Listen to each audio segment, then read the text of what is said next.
ลุ่มวัยหนุ่มที่ได้เต้าโหมตัวกันเพื่อเป็นแบบอย่างในการอนุรักษ์รักษาเอกลักษณ์การนุ่งถือแบบลาวและสืบสานประเพณีอันดีงามนี้ไว้เพื่อคนรุ่นใหม่จะได้รู้จักกับระดับวัฒนธรรมของตนหลายขึ้นในยุคที่วัฒนธรรมสากลกำลังมีอิทธิพลอย่างแพร่หลายยังมีวัยหนุ่มลาวจำนวนหลายที่ตั้งใจรักษาเอกลักษณ์สืบสานประเพณีอันดีงามของชาติอย่างภูมิใจพวกเขาเจ้าได้พร้อมกันสร้างความกระตือรือร้นในการนุ่งถือเครื่องพื้นเมืองเพื่อส่งเสริมฮิตของประเพณีอันดีงามของชาติลาวและประดิษฐ์สร้างผลิตภัณฑ์จากวัฒนธรรมลาวแสดงให้เห็นความสวยงามของมรดกทางภูมิปัญญา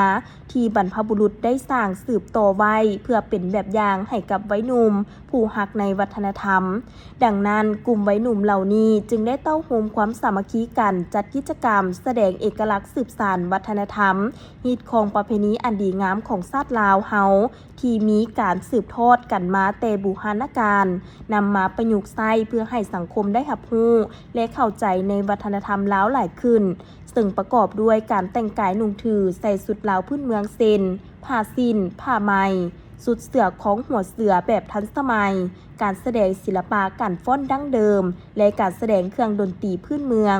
การนำใช้ผลิตภัณฑ์วัฒนธรรมเซนขันเงินโอเงินหรือว่าภาษาต่างๆที่แสดงและบ่งบอกถึงความเป็นลาวที่ใช้ในการรับฮ้องภาษาต่างๆเป็นต้นแมนใส่ขันหมักเบงน้ำอบน้ำหอมเพื่อฮดส่งพระพุทธรูปที่ใช้เข้าในงานบุญประเพณีต่างๆตามความเหมาะสม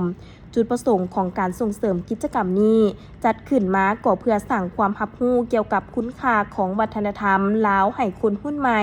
เพื่อส่งเสริมให้เยาวชนมีความภูมิใจในวัฒนธรรมของตนรักษามรดกทางด้านการนุ่งถือศิลปะและประเพณีให้คงอยู่กับสังคมลาวตลอดไปถ้าเฮาบ่รักษาวัฒนธรรมของเฮาไว้แล้วไผจะเฮ็ดนี่แม่นคำขวัญของวัยหนุ่มกลุ่มนี้ที่อยากเชิญชวนทุกคนมาร่วมกันสร้างความเข้มแข็งให้กับวัฒนธรรมลาวดังนั้นจงพร้อมพากันมาร่วมกันอนุรักษ์รักษาและส่งเสริมมรดกวัฒนธรรมลาวให้คงอยู่คู่ชาติตลอดไป